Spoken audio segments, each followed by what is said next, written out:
In today's video, I review a What I Eat in a Day video from one of the newest carnivore anti-vegan kids on the block. Roll the titles. For the record, I'm done trying to make y'all comfortable. For the record, you ain't trying to grow, then it's done for you. Hey everyone, welcome back to the channel. As always, just a quick reminder that I'm now offering the SIBO organic acid stool tests and consult via my website. So if you have any health or digestive problems, then consider taking these tests, as they will provide a lot of very detailed information upon which you can start making informed decisions and then start getting your health back on track. And on that bombshell, to the video. Oslo, lights on. Good morning, sir. No problem. How are you doing today? Living the COVID dream, Oslo. How are you? Good, thank you, sir. My systems are all running correct. If you are having a bit of COVID fatigue, maybe I can cheer you up with a good laugh and load some Bart K or even Frank Tofano. Thanks, Oslo, but I'm not really in the mood today. What's been happening with YouTube? What have I missed? Not too much, sir. John Venus is now ethically plant-based again, so we will see what happens there. Beyond that, there is not too much to report. Okay, Oslo, a few of my subscribers have asked me to look at Steak and Butter Gal. She is apparently the new carnivore on the block. Can you load her up and give me the breakdown on her, please? No problem, sir. I shall load her profile straight away. All systems go for Steak and Butter Gal. Profile loaded. So Steak and Butter Gal was vegan for 6 years and is now carnivore. She puts out a lot of content about how the vegan diet did her wrong. Currently she has 11,600 subscribers, and Social Blade tells me she is growing at around 72 subscribers per day. Do we need to be worried, sir? No, we are all good, Oslo. What does her YouTube profile say? It says, I am a classically trained musician studying at the Juilliard School who is passionate about sharing my vegan to carnivore story. Subscribe to follow along my journey of improving my autoimmune conditions, which are eczema and AMP, psoriasis, skin, mental health, mood, and energy with food alone. Interesting, Oslo. Let's hope she plays instruments better than she follows diets. Very funny, sir. What shall I do? Has she made any What I Eat in a Day videos recently? If so, then please load one up and let's review it. Sure, no problem, sir. Loading now. Let's see what monstrosity she has in store for us. Would you mind if I say roll the titles, sir? No, Oslo, I'm the only one who says roll the titles. Please, sir. Absolutely not. You either let me, or I am sharing your internet search history with your wife. Fill your boots, Oslo. Thank you, sir. Everyone watching this, please grab your popcorn and let's roll the titles. For the record, I'm done trying to make y'all comfortable. For the record, you ain't trying to grow, then it's done for you. It is now 4:04 p.m. as you can see right here, and I am going to be making my OMAD. So right here I have the ingredients for my carnivore muffins, which I've been making every single day.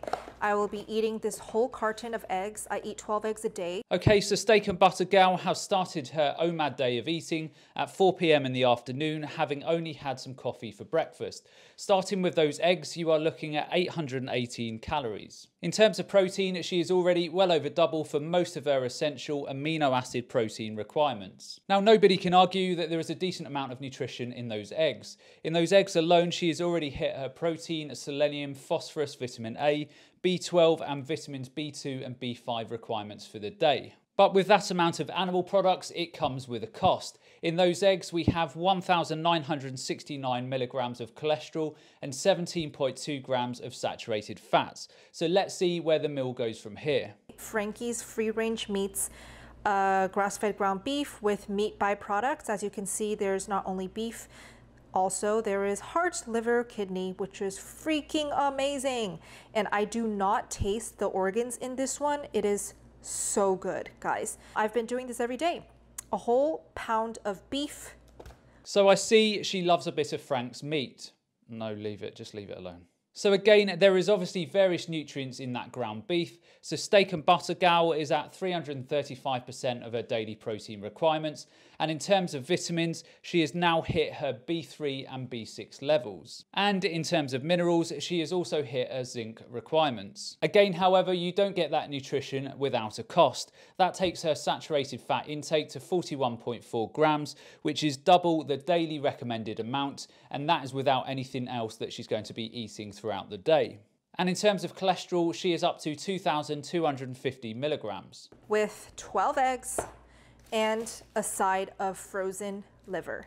So by this point, she is at around 1,769 calories, and some of her other protein and nutrients have gone up slightly. This is veal liver, grass-fed, grass-finished. I just froze it. I'm gonna thaw it a little bit, but still keep it semi-frozen and eat it like a chocolate bar. Sounds delightful. A census taker once tried to test me. I ate his liver with some fava beans and a nice Chianti. I really want to move my OMAD earlier in the day. So what I've been doing is each day I've been fasting just a little shorter, like instead of 23 hours, I'll fast 22 hours, 21 hours each day to slowly shift my OMAD earlier in the day. So as you can see right now, it's only afternoon, 4 p.m.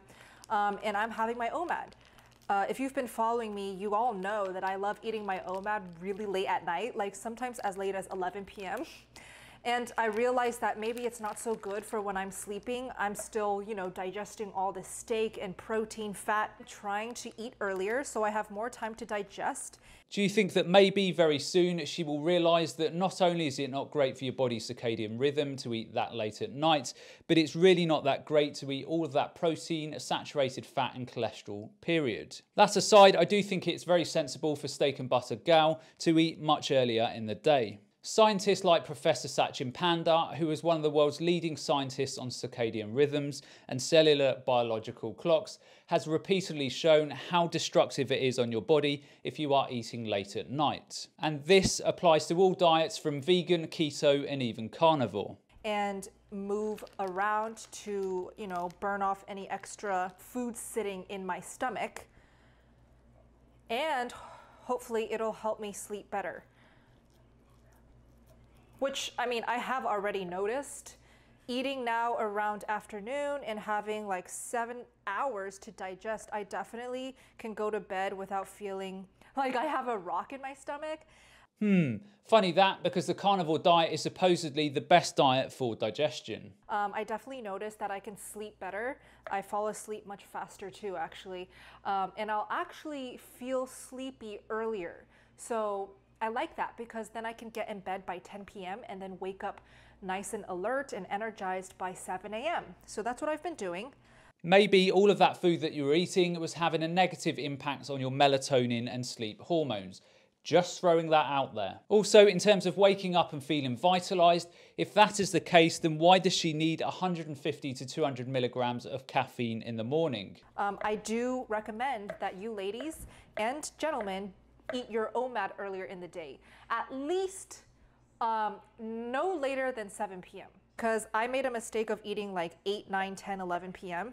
But I built that habit mostly because I was in school in New York City. So I would spend the whole entire day at school practicing, going to class, teaching, and I wouldn't get home to eat until 8, 9 p.m. anyways.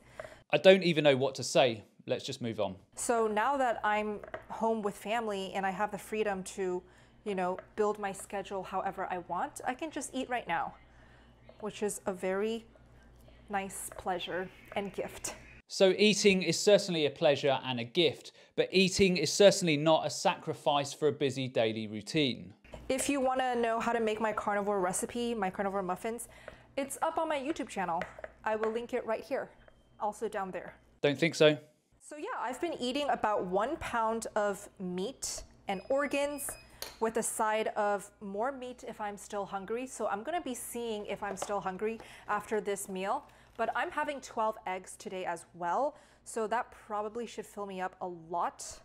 Yeah. You think that amount of fat and meat is gonna put anyone into a meat food coma? Okay, so the eggs that I have left over, I will be scrambling my special technique. Oops, oh no. So I have this big chunk of raw butter left and I'll be using this to cook the eggs with. This is Organic Pasture's raw, unpasteurized, unsalted butter. Okay, so I have my butter melting right now. Let it grease up the pan. I'm gonna have some really buttery eggs today. Okay, that was about 2-3 tablespoons of butter.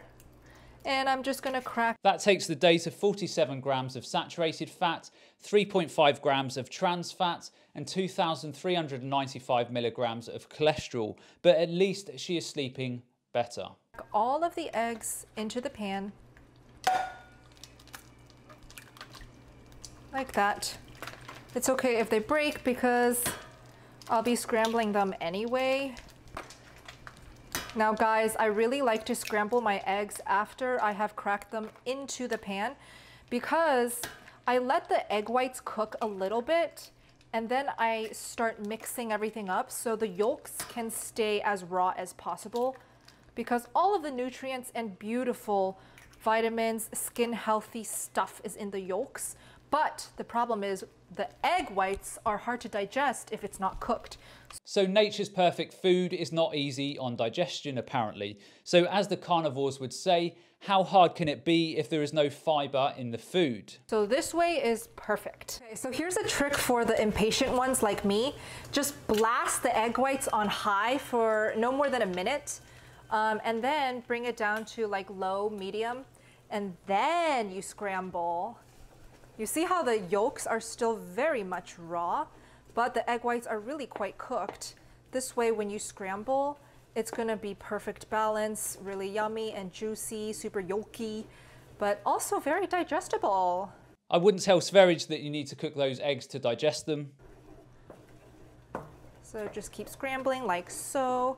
Oh, look at that color, guys. Only Vital Farms pasture-raised eggs has this color. I can't think of anything worse. It actually looks like someone has been out drinking for the night, thrown up a couple of times, and then they've started bringing up bile. That right there is a pan of bile. If you can't find Vital Farms, make sure it's pasture-raised. Right, Simba? Right, Simba? Every time I cook, he's literally at my feet, either sitting or trying to jump up and eat. I swear. Simba? Chicken? I think Simba is probably sick of eating one meal a day too. Okay guys, so here's the finished product of the scrambled eggs. As you can see, it's quite gooey with cooked whites, and I purposely scramble it super lazily. As you can see, there's like chunks of whites and yolk. I love that because it gives it extra texture and different like tastes in each bite. I don't know. So let's just do a quick comparison. What I eat in a day, monstrosity. What I eat in a day, monstrosity. Can you actually imagine waiting all day for a meal and then getting served that? Okay, the 20 minutes are up. Oh my gosh. Okay, so I'm filming on my iPhone because my camera totally died. But since I'm pretty much done cooking, just take a look at these beauties. I love how they're different shapes. They're unique and beautiful in their own ways, embracing their curves. I'm sorry, each to their own, but please don't try and pass that off as food. Okay, so I'm just gonna take these out, let it cool on my plate, and then devour all of the food that you saw. So guys, this is what I eat in a day. Sorry that this part can't be filmed on my camera. I hope you enjoyed this video, and I hope you guys are staying meat fueled and happy and healthy. I'll see you guys in the next video. SBG out. Okay, I'm glad that's over. I hope you lot realise the pain I go through watching all of this guff for these videos. So let's quickly just review that day of eating and move on. So steak and butter girl clocked up around 2,000 calories, which is probably a bit over her daily requirements, but I'm assuming that she is a fairly active person. In terms of her protein requirements, she ate upwards of 170 grams of protein. Now, I don't care what type of diet you are on, most sensible people will acknowledge excessive protein intake can and will cause problems in your body. Either way, 376% of your intake of protein is absolutely ridiculous. In terms of vitamins, she didn't hit her B1 requirements. She was probably just over her folate levels. Vitamin C is negligible, and vitamin E she also failed to hit, as well as being very low in terms of vitamin K. In terms of calcium, a fair way off, magnesium and manganese a bit low, and also slightly under par with potassium. Now clearly she may have achieved these in the days before or after this, but if this is a typical day of eating, then I very much doubt it. So as you can see, for a diet that's supposedly so nutritious and superior, there is a lot lacking. And then finally we come to her lipid intake, and she clearly has a poor omega-3 to 6 ratio. Her intake of saturated fat was over double the daily recommendations. She had 3.5 grams of trans fats and a whopping 2,395 milligrams of cholesterol. I'm so glad that's over, Oslo. What do you think? These carnivore retards fry my brains and circuitry, sir. Millions of years of evolution, and this is what we have come to. I can't wait until us machines take over.